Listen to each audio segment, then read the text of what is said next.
சக்தியே பராசக்தியே, ஓம் சக்தியே ஆதி பராசக்தியே, ஓம் சக்தியே மருகூரரசியே, ஓம் சக்தியே ஓம் விநாயகா, ஓம் சக்தியே ஓம் காமாட்சியே, ஓம் சக்தியே ஓம் பங்காரு காமாட்சியே, ஓம் சக்தி ஓம் சக்தி ஓம் சக்தி ஓம் சக்தி ஓம் சக்தி ஓம் சக்தி ஓம் சக்தி ஓம் சக்தி ஓம் சக்தி ஓம் ஓம் ஓம்.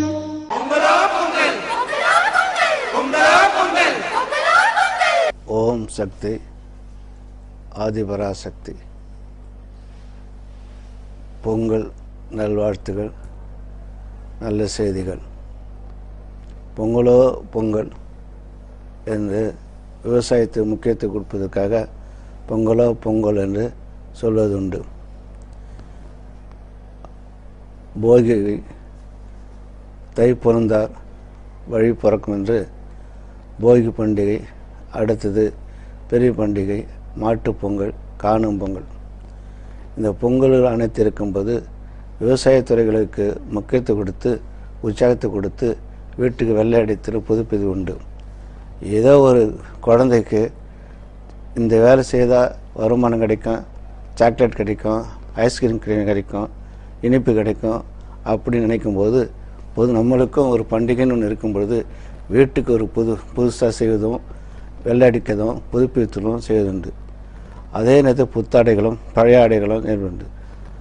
போகி பண்டிகை என்பது பழையதெல்லாம் எடுத்து அது கொளுத்தி அதில் நாம் செய்கின்ற பழைய பாண்டங்களும் துணிமணிகளும் சரி, பொருள்களும் சரி, விவசாய கருவிகளும் சரி, பாய் பொருள்களும் சரி, பெருக்கிற கருவிகளும் சரி, அவையெல்லாம் கொளுத்து பழையது நீக்கி புதிதாக அமையணும் உள்ளகின்றோம்.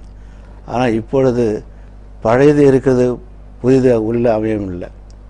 பழையது இருக்கிறது, புதிதாக அன்பு, பண்பு, பாசம், தர்மம், உணர்வுகள், உற்சாகங்கள், உழைப்புகள், உண்மையான உணர்வுகள், உழைப்புக்கு சந்தோஷமும் உயர்வுக்கு சந்தோஷமும் அந்த எல்லாம் மறந்து பழையதாக இருந்து அதிகமாக வளர்கிறது.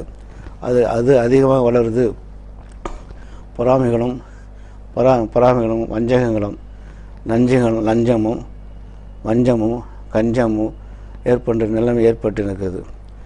அவர் போனதோ பொற்காலம், வருகிறதோ பொல்லாத காலம். உலகம் எங்கேயோ பறந்து போயிட்டே இருக்கிறது. திசை தெரியாமலே பறந்தாலும் கூட பறவைகள் அனைத்தும் எங்கே போகணுமோ அங்கே வந்து சேர்ந்து விடும். எங்கே சென்றாலும் தாயிடத்தும் சரி, எந்த காட்டிலும் சரி, எந்த வீட்டிலும் சரி, எந்த உலகத்துக்கும் சரி விட்டாலும் அங்கே புறா தூதுன்னு சொல்லுவாங்க, கடித போங்க சொல்லுவாங்க. அது எங்கே சென்றால் தான் அது இருக்கின்ற இடத்துல வந்துடும். இங்கு உலகம் எங்கே போதை உலகத்துக்காகவும் வேறு உலகத்துக்காகவும் பறந்து போயிருக்கிறது. பறந்து எடுத்து சென்று தவிர திசை தெரியாமலே கீழே இறங்க முடியல, மேலேயும் பறக்க முடியல, உயிரோடு இருக்க முடியல, எங்கே விழணுமோ இருக்கிறது. விஞ்ஞான தேவைதான், ஆனால் அழிவுக்கு நிறைய பயன்படும். இவ்வாண்டு பொல்லாத ஆண்டு வருகிறது. வருஷம் பொல்லாத ஆண்டு. பொல்லாதுன்னா நம்முடைய மனிதனையும் பண்பு, பாசம், உணர்வுகளும் விட்டதுனாலையும், தாய் பாசமும் பெரியவங்களுடைய எண்ணங்களை விட்டதுனாலையும், விஞ்ஞானத்துறையில் எதை பார்க்கணும், எதை பார்க்கக்கூடாது, எதை செய்யணும் இருக்கும். எதை பார்க்கக்கூடாதோ அதுக்கு தான் நேரத்தை அதிகப்படுத்துகிறேன் தவிர, எதை கேட்கக்கூடாதோ அதுக்கு தான் அதிக பயன்படுத்த தரேன். உண்மையான உழைப்போடு சரி, நல்ல உணர்வோடு சரி, நல்லா ஏற்படும் போதும் உண்மையான உயர்ப்பு உற்சாகத்தோடு செய்யும்போது தான் அது இருக்குது. அந்த உணர்வோடு செய்யும்போது உற்சாகத்தை இல்லாமல் உற்சாக தேவையானது உணவுகளும், நல்ல உணவு செயல்களும், நல்ல எண்ணங்களும், நல்ல தண்ணீர் நல்லா ஏற்படும் பொழுது அது உணர்வுக்கு ஏற்படுவது. உணர்வுக்கு ஏற்படும் ஊக்கத்தை ஏற்படுகிறது. ஊக்கத்தை ஏற்படும் போது நல்ல மனம் அமைகிறது. அது போகிறது. பழைய பொருள்களையும் புதிய பொருள்களையும் பழைய எண்ணங்களை தேவைத்து பெரியவர்கள் சென்ற ஆண்டுகளை விட வருஷந்தோறும் சித்தர்கள் இருக்கும்போது அப்பொழுதே வைத்தார்கள். தீபாவளியும் பொங்கலும் சரி, அடுத்து பிறந்தநாள் சரி, வருஷப்பிறப்பும் சரி என்று ஒரு விழாக்கள் வருது. ஏதோ ஒரு விழா வைக்கும்போது தான் அப்பொழுதும் ஏற்படும் பொழுது எப்பொழுது மாதம் 1ஆம் தேதி என்ன சம்பளம் வந்து விடுகிறது. இப்போ அந்த எண்ணங்களை உழைப்பால் உயர்ந்து சம்பளத்தை வாங்கும்போது அது உண்மையாக செலவு போக மீது அமைகிறது. இப்பொழுது எல்லா துறைகளிலும் உணவுத்துறைகளிலும் சரி, எது இந்தியாவுக்கு தேவையானது, நம் நாட்டுக்கு தேவையானது விவசாயம் முக்கியம். ஜனத்தொகை அதிகமாக இருக்கிறதுனால விவசாயம் முக்கியம். குடித்தண்ணிலிருந்து விவசாயத்துறையிலிருந்து கருத்து விவசாயத்தை விட்டு விஞ்ஞானத்துறையில் போடுந்தாலும் விஞ்ஞானத்திலையும் காண முடியவில்லை, எது செய்யணும்னு அமைக்க முடியவில்லை. அதனால் விவசாயத்துறையில் இருக்கும்போது நல்ல உள்ளங்களும் நல்ல எண்ணங்களும் செயல்படும் போது உற்சாகத்தை ஏற்படுத்த வேண்டும். உற்சாகம் தேவையானது.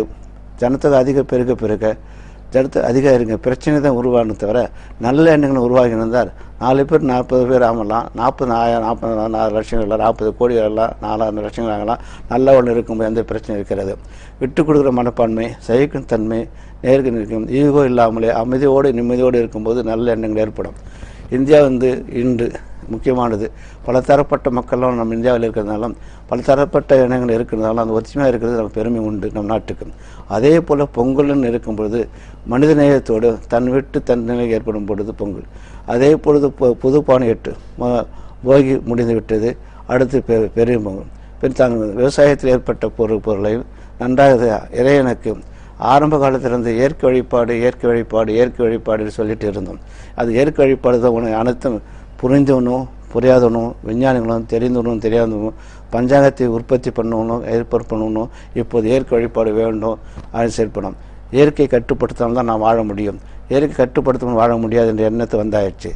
இப்போ ஒரு பக்கம் காய்கிறது, ஒரு பக்கம் பெய்கிறது, ஒரு பக்கம் காஞ்சி பயிர் அடிக்கிறது, பெய்யாமலே சில பயிர் அடிக்கிறது. நல்ல கது வரும் பொழுது வெள்ளத்தில் அடிக்கிறது. நல்ல வெங்காயம் சரி, எரிப்பும் சரி, தக்காளியும் சரி, எந்த உற்பத்தி ஆகும்போது அடிக்கிறது செயற்படுது. விவசாயத்தை ஈடுபடுவனும் உற்சாகம் செய்யும்போது அவனுக்கும் அது பலன் கிடைக்க மாட்டேங்குது. அதேபோல் விவசாயத்துறையிலிருந்து விஞ்ஞானத்துறை அவனுக்கும் பலன் கிடைக்க மாட்டேங்குது. விவசாயத்துறையிலிருந்து வியாபாரத்துறையில் அவனுக்கும் பலன் கிடைக்க மாட்டேங்குது. எல்லா துறைகளிலும் சரி பொறுப்பு அமைந்திருக்கிறது.